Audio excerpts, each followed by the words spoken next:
Back to Godhead featured in any language. Back to Godhead November 1976. In any language, isn't communicating what we really care about? And in any spiritual process, isn't God consciousness all that really counts? Kevin Lahart of Newsday interviews His Divine Grace A.C. Bhaktivedanta Swami Prabhupada. Mr. Lahart, I wonder if you could tell me how you came to found the Krishna consciousness movement here in the United States? Srila Prabhupada, I was ordered by my spiritual master to do this work, so on his order I came to the US. I came alone, with no help or money. Somehow or other I stayed.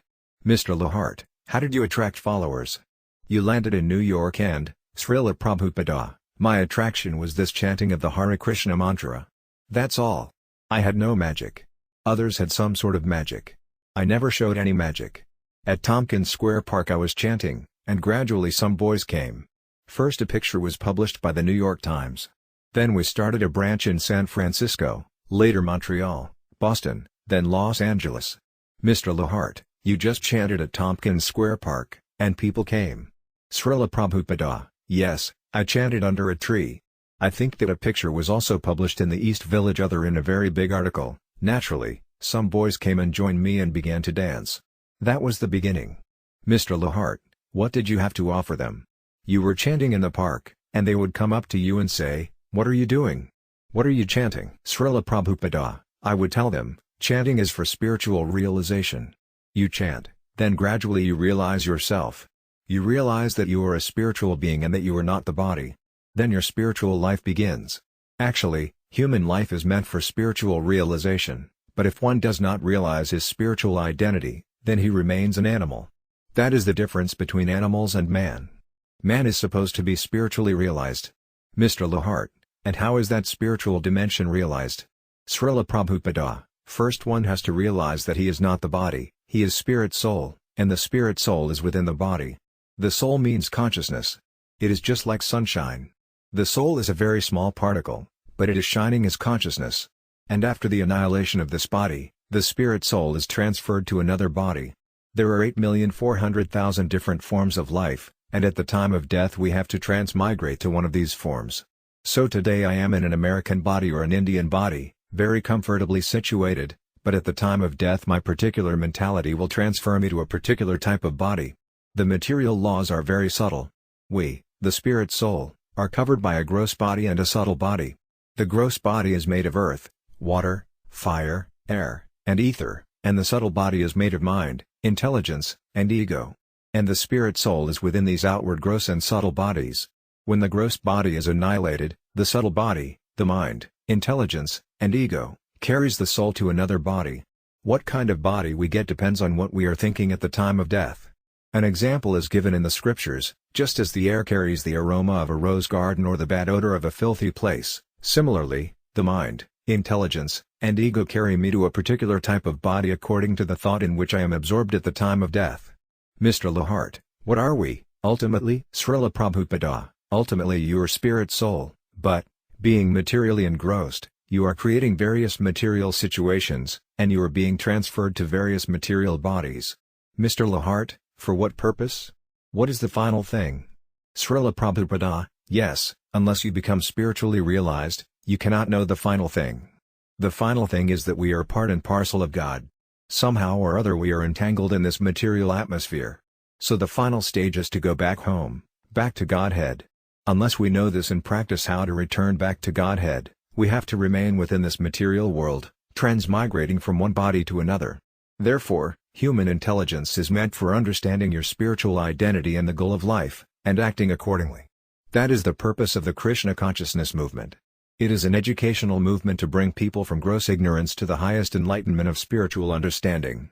Mr. Lahart, is the educational process internal or external? Srila Prabhupada, it is internal, but external behavior affects internal inclinations. If you associate with some bad company, then internally also you develop bad propensities, and if you associate with good company, then internally you develop good propensities. So internal and external are interrelated. By external behavior we influence the internal energy, and because of the internal atmosphere we receive our next external body. Mr. Lahart, you said that your movement brings people to the highest enlightenment of spiritual understanding. How does that happen? Srila Prabhupada, their original, dormant Krishna consciousness is awakened. Mr. Lahart, so that consciousness is within us, and it needs to be brought out? Srila Prabhupada: Yes. Mr. Lahart: And how is that brought out? I would tell them, chanting is for spiritual realization. You chant, then gradually you realize yourself. You realize that you are not the body. Then your spiritual life begins. Srila Prabhupada: That is brought out by this process of Krishna consciousness associating with devotees, chanting Hare Krishna, eating prasada, food offered to Lord Krishna, and so forth. You have to undergo some process. A man who is unconscious can again become conscious by some process. If one becomes unconscious, then by another process you can bring him back to consciousness. Mr. Lahart: Can I ask you a rather long question? Assuming that all human beings have an innate ability to speak, a child will learn Sanskrit, English, French, Chinese, or whatever, depending on the circumstances he finds himself in.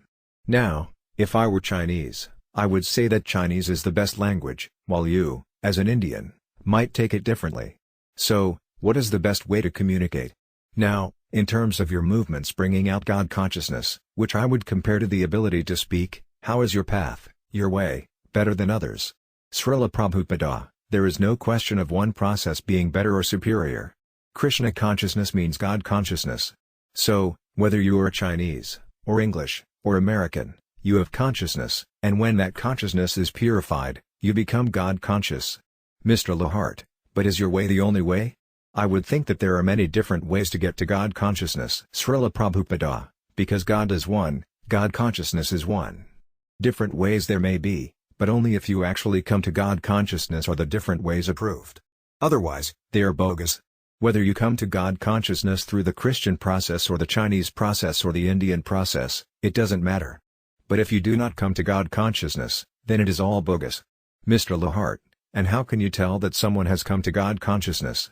Srila Prabhupada: God consciousness means that you understand, I am part and parcel of God, therefore I am a servant of God.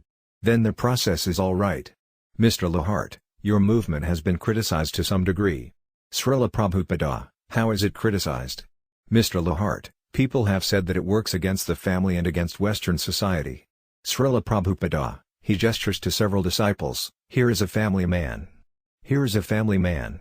How can you say our movement is against the family? There are so many families. And there are children. Have you seen our class in the morning? There are many family members, children, husband, wife. They are present there. How can you say we are against the family? Mr. Lahart: But are your followers encouraged to visit with? Srila Prabhupada: Let's take your questions one by one. You say we are against the family, but this is wrong propaganda. There are so many families in our society.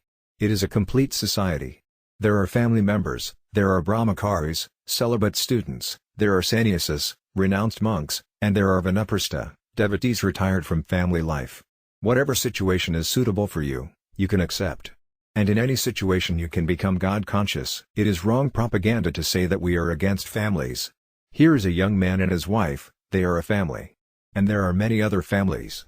Why do you say that we are against the family? It is wrong. You should note that this sort of criticism is especially envious. It is not proper. We invite all families to come and take Krishna consciousness. Mr. Lahart: I've been approached by devotees at airports, on streets, and in other places, and asked to buy literature. Is that the way to God consciousness, by selling and soliciting? How does that fit in?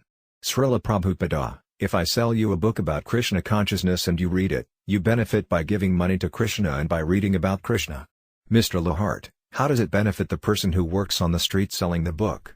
Srila Prabhupada: He is giving service to Krishna without pay. That is a sign of love. In the material field, also, there are many philosophers, scientists, artists, who work out of love for the subject matter, not for a salary. That is love. But our devotees are also becoming spiritually purified. And the more service they give to God, the more they become spiritually advanced. Mr. Lahart: What are some other sides to your movement? I see people selling books, but what else do your disciples do? Srila Prabhupada: If you stay in our temple for one whole day, from 4 o'clock in the morning to 10 o'clock at night, you will see how we are engaged in many different practices, worshipping the deity, chanting on beads, studying Vedic literatures, cleaning, cooking, and so many other things. Mr. Lahart: You rise at 4? Ramasvarasvami, in this temple, at 3 or 3:30, Mr. Lahart, and chant? Ramasvarasvami, chant and study. Mr. Lahart, what is the purpose of rising at 4 in the morning, chanting and studying? Srila Prabhupada, to become accustomed to spiritual life. In the beginning it is a little like military training, you must do this at this time, this thing at that time. So any training means regulated life. Whether you come through the Christian or Chinese or Indian process, it doesn't matter. But if you do not come to God consciousness, then it is all bogus. Mr. Lahart, what is the most important project? Srila Prabhupada, the most important project is to become Krishna conscious. Mr. Lahart, what is the most important practice to come to that stage? Is one technique more important than the others? Srila Prabhupada, you cannot say that one thing is more important, and another is less important.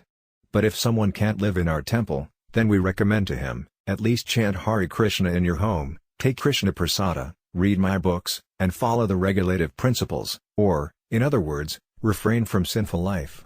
Ramasvarasvami, can you explain what sinful life is? Ramasvarasvami, illicit sex, meat-eating, intoxication, and gambling. We find that these activities disturb the body and mind. They are not conducive for spiritual practices. Srila Prabhupada, for example, if a diseased man wants to be cured, he goes to a doctor, who says, don't do this. Don't eat this. The Sastra, scripture, also cures disease, the disease of the mind, by bringing the mind to the spiritual platform. And for this there is something to do, and something not to do. That's all. Mr. Lahart, I understand you came here 10 or 11 years ago, and that you were almost 70 at the time? Srila Prabhupada, yes, I came here at the age of 70 years. Mr. Lahart, what were you doing previously? Srila Prabhupada, I was a family man. I retired in 1954. Previously, when I was 25 years old, my Guru Maharaja, my spiritual master, asked me to take seriously this task of spreading Krishna consciousness in the West. So I was at that time a family man.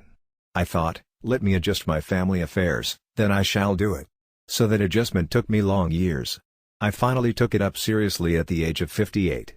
And when I was 70 years old, I came to your country. Mr. Lahart, was it difficult for you to give up what you were doing in order to devote your full time to spiritual affairs? Srila Prabhupada, it is the Vedic system that after a certain age, one should give up family connections and completely devote oneself to God consciousness. In the beginning, until age 25, one should learn about Krishna consciousness from the Guru. Then, if he is able to avoid family life, he does not become a family man. But if, due to circumstances, he is unable to remain celibate, he may become a family man. So he can remain a family man and then, at age 50, give it up. He then retires from family life, but he travels to holy places with his wife. Sometimes he stays with her, and sometimes he stays alone. In this way, when by practice he can completely give up family attachment, the wife goes back home and remains under the care of her elderly children, and the man takes sannyasa and remains alone. Then his only work is to spread Krishna consciousness. This is the Vedic system. Ramasvarasvami, the Vedic system is a traditional social system from ancient India. Mr. Lahart, is it better to do it the way you did it, or to remain single? Srila Prabhupada, the Vedic system trains a brahmachari not to enter into the entanglement of material life. That is the Vedic system. The basic principle is to avoid entanglement in material affairs. So at the early age, up to 25 years, one should be trained to continue as brahmachari, celibate, if he can, and then he can take sannyasa. But if he is unable to remain brahmachari, then let him go step by step. Let him take to household life, then retired life, then sannyasa at the end. But it is compulsory that he finally give up family life. Not that he waits for death to take him away. That is not the Vedic system.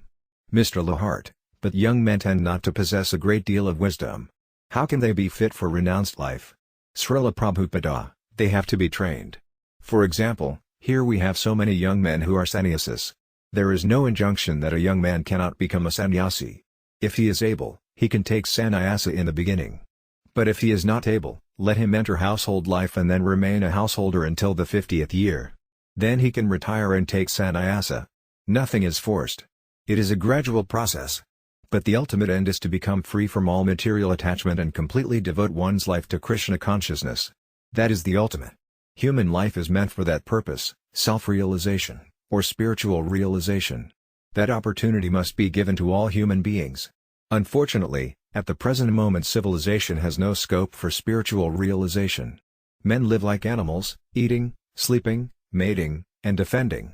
They do not know that there is another life, a spiritual life. Now we are trying to educate them. When a radio message is received, a foolish man thinks, how is it speaking? So any common man will be astonished at how God can speak to you. Mr. Lahart, how important is it to look after physical life? Srila Prabhupada, physical life? You must keep yourself fit to execute Krishna consciousness. It is not our desire to become sick and not be able to chant. Our purpose is to chant, and we require the physical necessities just to keep ourselves fit. Not more than that. Eating is necessary. Without eating I will die. So we take Krishna Prasada. We do not eat in the restaurant or hotel. No. We take nice vegetables, rice, grains, sugar, milk, full of vitamins. There is no deficiency of food, so it is unnecessary to kill animals. Mr. Lahart, you run farms as well, do you not? Srila Prabhupada, yes. Mr. Lahart, are they working farms, producing farms? Srila Prabhupada, yes. We have many farms in your country. Just now I am coming from New Vrindavan, in West Virginia. Many devotees are living there. If you go sometime, you can see how they are living.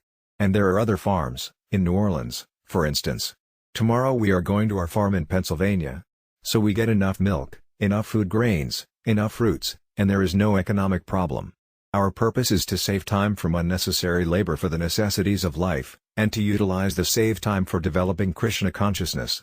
As far as the body is concerned, we should have as much as is required to maintain ourselves, but no more. In general, the motto in all our temples and farms is plain living and high thinking. Mr. Lahart, is your society open to everyone? Srila Prabhupada, yes. We give all help to anyone who comes to our society. We give shelter, we give food, we give instruction, we give dress, everything, without any condition. We invite everyone, please come and live with us. We have 102 centers all over the world, and we invite everyone to come live with us very comfortably and practice Krishna consciousness. Mr. Lahart, how many centers in the U.S.? Srila Prabhupada, about 50, including the farms. Mr. Lahart, how are they supported? Do they support themselves? Srila Prabhupada, Krishna supports them. Mr. Lahart, Krishna supports them? Srila Prabhupada, yes. Everything belongs to Krishna, and since Krishna is within you, if Krishna dictates, give the Krishna temple $3,000, you give it. Actually, this is a fact. One man came and gave me a check for $3,000. I never asked him for any money, but Krishna sent money through him. We do not worry about what will happen tomorrow, but we are very nicely maintained by Krishna. That is Krishna consciousness. In the Bhagavad Gita, 9.22, Krishna says, Ananya Sintayando Mam Ye Jana Priyapasate Tesam Nityam Hi Yuktanam Yogic Samam Vamiyaham. To those who worship me with devotion, meditating on my transcendental form, I carry what they lack and preserve what they have. Mr. Lahart, but you still have to go out and ask occasionally, don't you? Bali Mardana, well, it is not that we sit back and wait for Krishna to send things to us. Srila Prabhupada, yes, we don't sit down idly. We are not idle preachers. We are working very hard, harder than ordinary people. Ramasvarasvami, the books we distribute are for educating people about their spiritual identity, and the people give donations to cover the cost of printing. Srila Prabhupada, now I am 80 years old. I am working 21 hours a day. I think I worked more than my young disciples. Ramasvarasvami, oh, yes. It is hard to keep up with Srila Prabhupada. We are publishing his books, and sometimes he is ahead of us by 17 volumes. Mr. Lahart, how do you spend your days? You do a lot of traveling, I understand. Srila Prabhupada, yes. We travel throughout the world. Wherever I go, I translate and write books at night, and in the daytime I meet devotees and manage the affairs of the society. My disciples ask me about many things, and they take my decisions as final. From all over the world letters are coming. Although I have over 20 secretaries, still they consult me, and I give them advice. Bali Mardan, in the evening Srila Prabhupada goes to bed at 10 o'clock and gets up at 11:30 to begin translating. Mr. Lahart, you sleep just a couple of hours, then?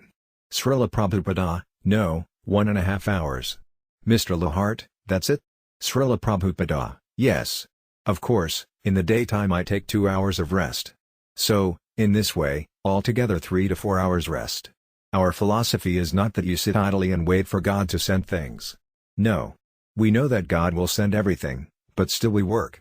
Without God's sanction, nothing can come, and we must work to become qualified to receive the favor of God. Mr. Lahart, Are you surprised at the way the organization has prospered? Srila Prabhupada, I am not surprised. It is natural. For example, if you do business in a proper way, there will be profit. Similarly, if you act as enjoined in this book of knowledge, the Bhagavad Gita, your endeavor will expand and prosper. 2 plus 2 always equals 4. It will never total 3 or 5.